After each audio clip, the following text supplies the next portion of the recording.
contested. Manipur is under President's rule. Social division has impacted security deployment in the state.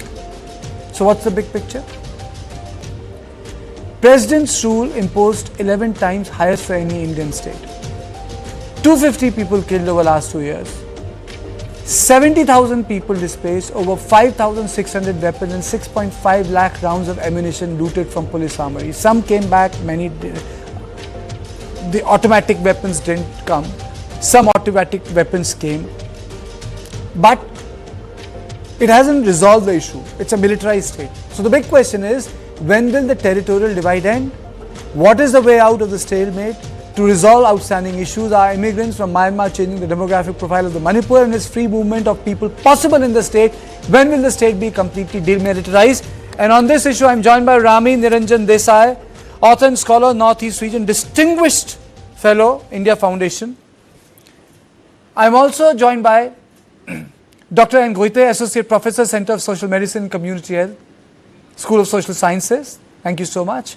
And Hasina Kharbir, founder, IMPHAL NGO, network and human rights activist. Straight to Rami Niranjan Desai. 2 years, Rami, and it's a all-women panel today.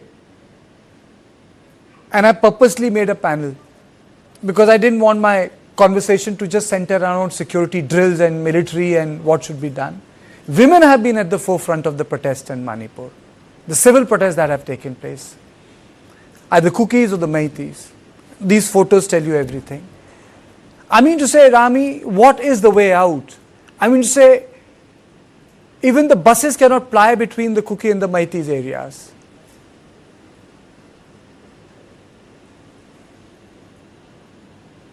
Can you unmute yourself, Rami? Can you hear me now, Kartikeya? Yes. All right, before I, answer your question or we delve deeper into this conversation, let me say this, Kartikeya. I have great appreciation for you and your channel because 2 years down the conflict, you're still covering it, while, others may have been distracted with other ongoing issues. There is a certain commitment that you have showcased, and that makes me very happy because, like you said, this is not this has not been a regular conflict in terms of that it hasn't come to a complete standstill. There isn't an operation that has finished and we haven't come to the results that, usually you do get at the end of operations being undertaken. Now, we have to look at this in a couple of ways, Kartikeya, and please allow me a minute or two because this is very important. We have to understand what this conflict has done to be able to see what the responses have been and what is lacking and, what has been the impact.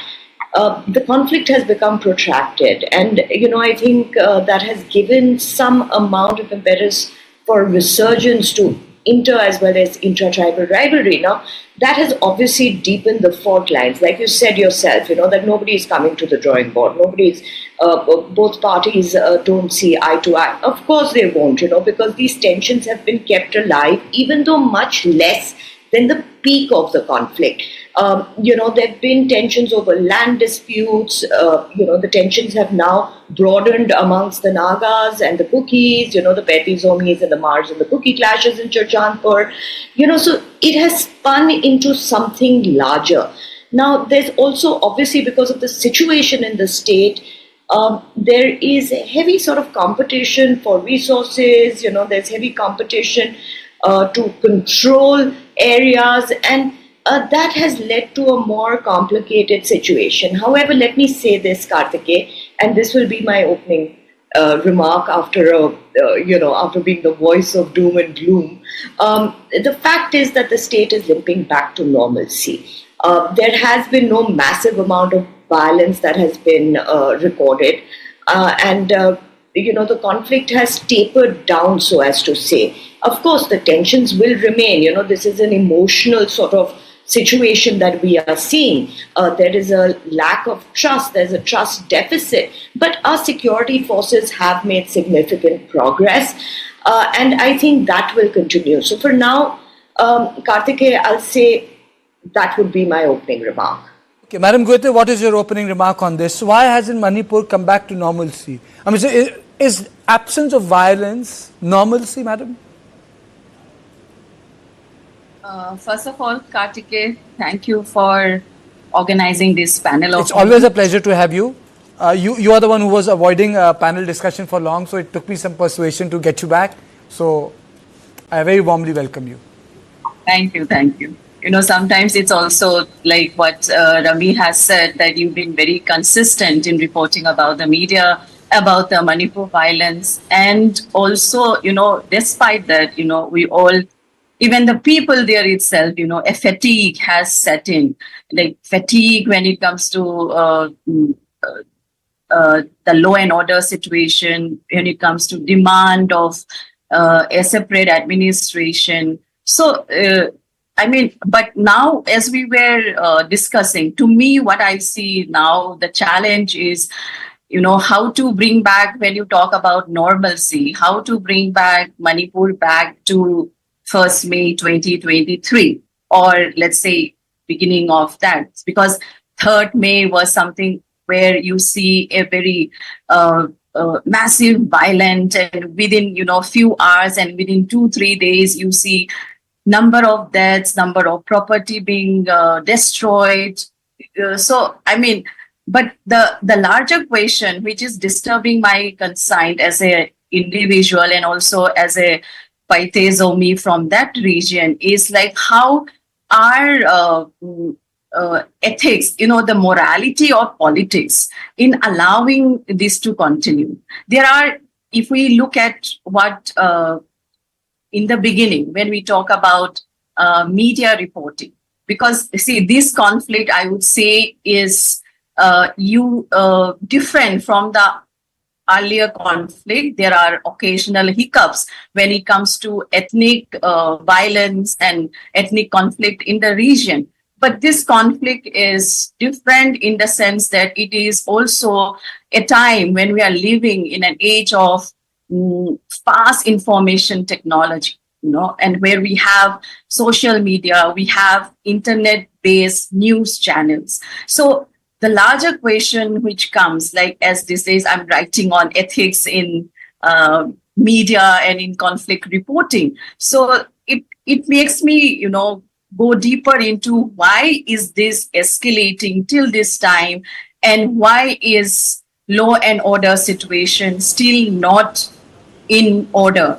So the question of normalcy is sometimes maybe that poor morality when it comes to ethics in politics. Are we just a mere spectacles in going on the political, you know, blame game?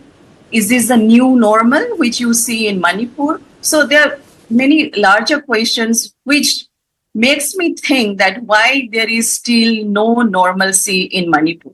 And there is a large humanitarian crisis. You know, till now, there is this main three approach which I see in the past 2 years. One is the securitization approach, where, you know, you have a lot of policy when it comes to increasing the number of armed forces, putting in there the politics of Assam Rifles, CRPF, siding this group, that group. You know, that securitization approach was there, and a law and order approach was there. But there is a few humanitarian approach when it comes to giving justice. That natural justice is totally denied. Being a woman, and I believe that my co-panelists also will strongly agree with me when I say that what happened to that two women who were paraded naked, who shook the nation in 2023. What is their situation right now? You know, they are struggling with this trauma. The one who is just 22 years old, she is struggling to go out from her home. She refused to talk to any man. The kind of trauma that she is going through, you know, it's difficult. You know, and despite them identifying who is the culprit, but the government is not doing anything. So without any justice done to all the FIRs which were filed, with the number of property that were lost, and without taking back, or let's say without getting those arms and ammunition looted, I mean, we cannot talk about normalcy and peace if the state, the law and order situation is not addressing that. And with the precedent rules coming in also, but here we see that there is still gaps in bringing out or in delivering justice to all the victims, irrespective of whether it be Meitei or it be the Kuki, the Zomi or the Mar community. So I would begin with this. I would say that without justice, no peace and normalcy can come to the state. The state, there has to be a dialogue, between the relation between the state and the society is being ignored till this time. And there has been various meetings, I understand, and I myself have been a part of various meetings with here in Delhi itself. Okay. With there have been meetings and many things. We'll come to that. We'll come to that because in any area of violence, it's always written on the bodies of women. If the case you cited of those two women, in Jirban, if you recall, those 6 Meitei women were butchered, killed, and their bodies were found floating on the river. So the women suffer irrespective of the communities they belong to. Hasina, your opening comment. Thank you, Kartikeya. I think having been part of your show, from the time the violence took off and till now it's 2 years, taking back 2 years. And as a person who have been in the social sector and the social development sector and having worked in Manipur, for more than 17 years through our partner New Life Foundation and our other partners across the state, which actually New Life Foundation being as a state partner to us. What I can only say here is that humanitarian aid for the last 2 years has been one of the biggest challenge that the community who have been internally displaced are still struggling. That is a basic human rights. So in any violence that takes place anywhere in the world, humanitarian aid to the people who are internally displaced hit the most. That has not been addressed systematically by the state nor the central. It's something that we need to ponder around. The second is a lot of women and girls are still in the various camps because the houses that has got burned or the houses that has been demolished because of the situation for all the communities in the state of Manipur are still struggling to be in these camps where a lot of economic upliftment is a challenge to be reached to each one of them. Okay. And many of them have lost that livelihood, children's education. So it's just not about those who are privileged who could send the children out of the state or those who are able to get out to the urban sector. Of course, normalcy is there, but that normalcy is also there with the lack and the absence of human rights, of the basic needs. Okay. I'm also joined by Geeta Rani Tankhel, Advocate, High Court, Manipur. Thank you so much. I know you had to stop your car to be with me. So I really thank you because, I wanted this to be a all-women panel. Didn't want this to be a panel of people representing NGOs or institutions. I wanted the other side, the other voice to come out with better and bigger force. So your opening comments, why hasn't the healing happened? Is it because that there is lack of interaction between society or the state, or is it because of the fact that there is not one person who has been able to hold the dialogue? For example, there was a sincere effort on part of the Home Ministry to get the free movement done, but nothing came out of it. It was just stopped. Yes, Kartikeya. Actually, I would like to open by saying that there is no normalcy in Manipur as yet. Yes, there is a lull in the violence, but I don't think in any sense it can be termed as peace returning back to Manipur. As I think the earlier panelists also mentioned, there are many other factors which is yet to be resolved. As you have been following this issue for the last 2 years, I'm sure you'll agree with me that there are factors layers of factors involved in this crisis. It's not a crisis between two communities. It's not an ethnic crisis between two communities alone. Just to name a few, we have this problem about SU agreements. It's still not resolved. We have issue about illegal immigrants. In fact, one of the leader of Jedare, Mr. Thanglenpao Goite, he was elected MP of Chin State in 1990. He came to Manipur in 1997 in the Meitei-Kuki Paite clash. 1997, Jedare was formed. So this thing of illegal immigrants coming and then forming leaders of Sioux militant group and then negotiating with the Indian government, these things are happening.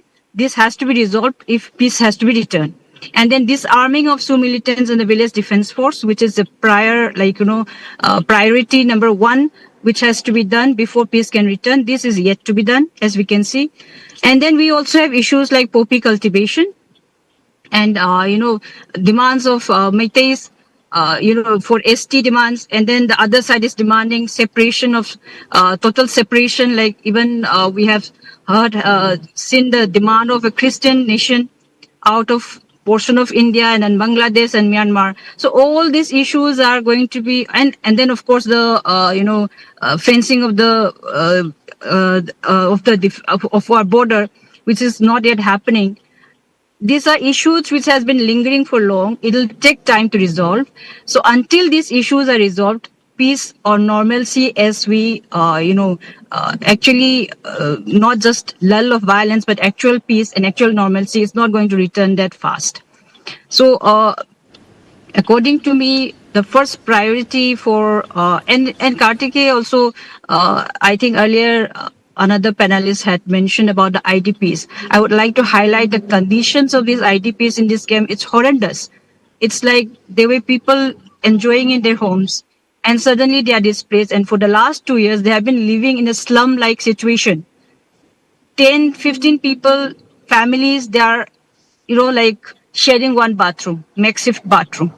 And they've been staying like that in that condition for last 2 years. So all these issues are still lingering on. There's no drinking water availability. Like there's no health and hygiene at all in this camps. Okay. And children born there, I mean, you can imagine like how the situation can be termed as I can absolutely understand 70,000 people displaced. I mean to say, in such a small state, you displace 70,000 people in any other big North Indian state, it will become a big issue. Generally in the larger narrative, Manipur is so far away, so it doesn't become part of a national conversation. This would have happened in any other mainland state, it would have been part of a daily conversation. Rami, Exactly. My question to you is it because of the certain vexed issue which have not been systematically resolved? Like, for example, consensus on, for example, societal consensus on issues like why FMR is important, or what do we do with the fact that, people should be able to fly from one point to another, don't stop free movement. These are tough issues, but given up, okay, let the communities cool down, is, as if that approach has been taken. Kartikeya, let me be brutally honest. And I think it's high time that we are honest with each other, we are honest in the media, we are honest about the situation. The fact of the matter is no conversation is going to bring a solution. The fact of the matter is that until and unless political ambitions take a back seat, ambitions that have underlying interests take a back seat, you cannot have dialogue. Over the last 2 years, sure, this is no normal situation by any stretch of imagination, but the fact of the matter is, have there been developments towards what people wanted on the ground? People wanted President's rule. President's rule was given. People wanted highways to be open. Highways were tried. The forces tried to open the highways, but there were protests. FMR, people wanted FMR to be revoked. You tried to revoke it, there were protests again. Talks happen, but nobody gives up on the idea of a separate administration. So where is the question of any sort of consensus? Where is the question of taking public opinion, because clearly the puppeteers are somewhere else. Clearly the puppeteers are dialoguing with vested interests in mind and not allowing the situation to come back to normal. If the security forces use a heavy hand, that's a problem. If they don't use a heavy hand, that's a problem. Who is benefiting out of this? Extortion has gone up in the hills. Extortion has gone up in the valley. There's certain amount of efforts being made in the valley to curb extortion, and that is being done. Unfortunately, in the hills, that is not possible because there is so much of there's so much of politicking and antagonism against any sort of positive step to be taken. So I think the people, we said this on day 1, we said this on day 10, that it is finally the people who are going to suffer. Yeah, sure, the IDPs are going to suffer, the students are going to suffer, education is going to suffer, people on ground. I think you made up one very important point. Political ambition needs to take a back seat, If you ask me, that's the big takeaway of your answer. The political ambitions need to take a back seat. But Kartikeya, let me say this. All these people are going to suffer, but who's benefiting? Tribal leaders, tribal bodies. We have hundreds of them. We have hundreds of CSOs. We have hundreds of political leaders. Where is the consensus?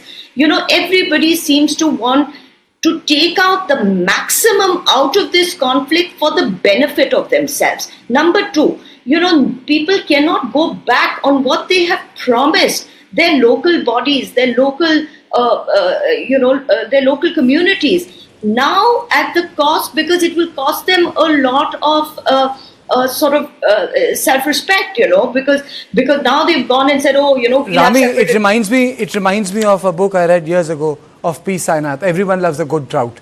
Madam Guita, I want your comment on this. Have vested interests developed?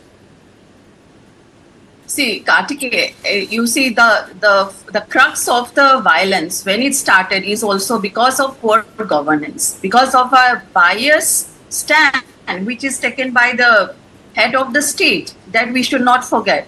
So when we talk about political ambitions, I do agree that the state of Manipur, when it comes to elected representatives, I mean, most of them, there may be exceptions, but most of them has treated politics like a business. And the kind of electoral politics which are based on support of the armed groups and also on ethnic lines. So, but still, there is one element of the diversity in Manipur when it comes to, electing the head of the state. It is not only the Meitei who can become the chief minister of the state. When there was this crisis, when it comes to the before imposing presidential rule in the state, and there was a speculation that CM Biren Singh would get a confidence, he will be voted out of that. But there, nobody think of going beyond the Meitei community.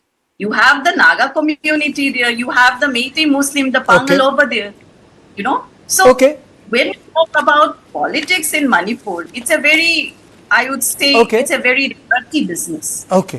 Geeta Rani ji, and then I'll go. Violence is still prevailing. Okay, Geeta Rani ji, your comments. Vested interest, or is that the reason, or the fact of the matter is that the governance has been so poor that things are out of control, or the state has not been able to get its act together? Simple. It's a combination of all the factors, according to me, Kartikeya. There is no governance in some areas, especially like Chorchandpur, and vested interests. Obviously, we have seen, the interest of the separatist is totally separated from what the common people wants. When the chief of army staff went to the camps, the people, in the IDPs in the camp, they had mentioned that they just want to return home. They are not bothered about the political demands. But it is the leader, the separatist leader, which is keeping the issues alive. So this vested interest also plays a part in keeping these, issues, the violence lingering on for such a long time, for 2 years, in fact. And it's the common people who are suffering. And, this politicking by the, making these issues alive by the leaders and the CSOs the ITLF, the COTU, the statements they released. It's like there is no law and order in Manipur, the state of Manipur. The constitution is not working in Manipur. The freedom to, move around, we are not able to move in our own state. The people staying in Imphal, they are not able to go by road, to even the next state, Guwahati. And people staying in the hill, they are not able to come to Imphal, even for medical facilities. So it is this kind of situation which has been prevailing for 2 years. And I think it's high time that people realize, the leaders, especially the leaders, they realize that for their own vested interest, for their own separatist idea, it's the people which are suffering. And I'm sure the people are going to be, aware, about how the things are going, what are the real causes. And as I mentioned earlier also before in your show, if the guns are taken out, if people are not scared about losing their life, they will speak out. Okay, So first and utmost importance is to take the guns out from the Sioux militants, from the village defense force. Let the people come out with their true voices. Okay, Asina, you have worked in Myanmar. It's time to close the show, but very quickly, do you think that there is a fragmentation of civil society? The first thing which happens in any area which is affected by violence is your civic institutions collapse completely. Yes, of course, in both sides. I mean, traveling on the other end and looking at the situation. The recent situation, that has the earthquake, for instance, that hit Myanmar had more push factors of people, moving to the 3 northeastern states where we are working, and we are working with most of the refugees for that matter. And we have seen that push factor is increasing the situation of law and order in many ways, humanitarian aid in many ways, and the basic care, necessity, and human rights in many ways, especially in the state of Manipur. And that is a reality. Now, in the absence of leadership of a state like Manipur at this moment, there's no one who will really address that from the core, because internally displacement is also massively high, which the state needs to take action. Now, that is the apathy of the state, but I think apathy of the central government that really need to bring a direction in a situation like Manipur, where there has been a collapse of law and order for 2 years. There's no stability for the last 2 years. I'll take a closing comment from Rami. I don't know how strong gender is a vertical in Indian politics. It wasn't during Mandal Commission agitation. Today I've tried speaking only to women in context of the violence and framing this issue.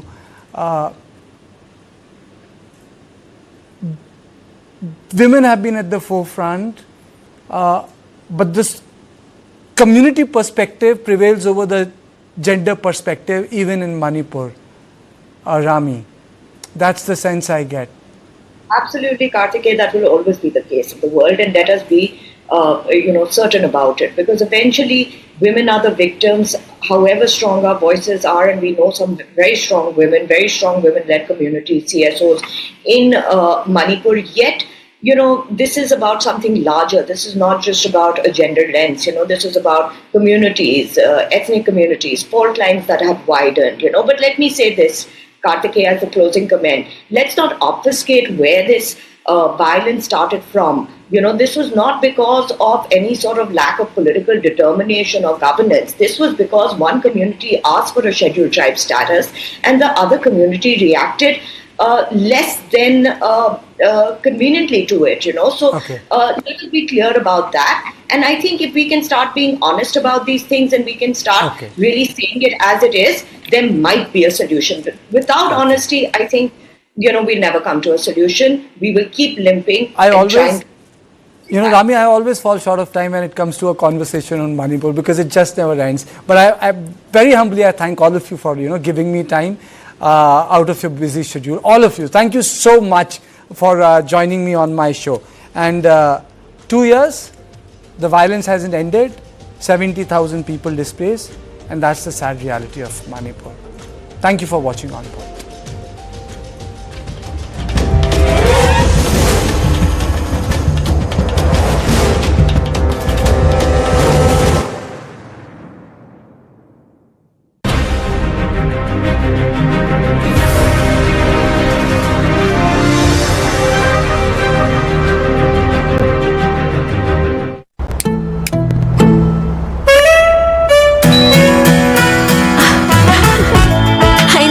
worth living. I need my career.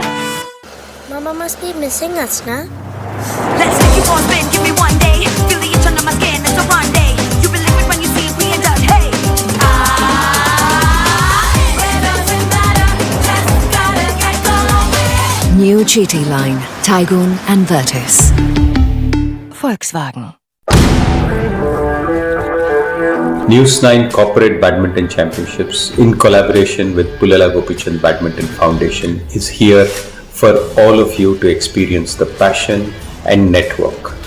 This is a great opportunity to experience your childhood memories and also be part of a corporate event which enhances sportsman spirit in all of us. Wishing you all the best and hope to see you here. Presenting sponsor, Srinidhi University. Kindle the light within. Venue partner, Pullela Gopichand Badminton Academy, Hyderabad.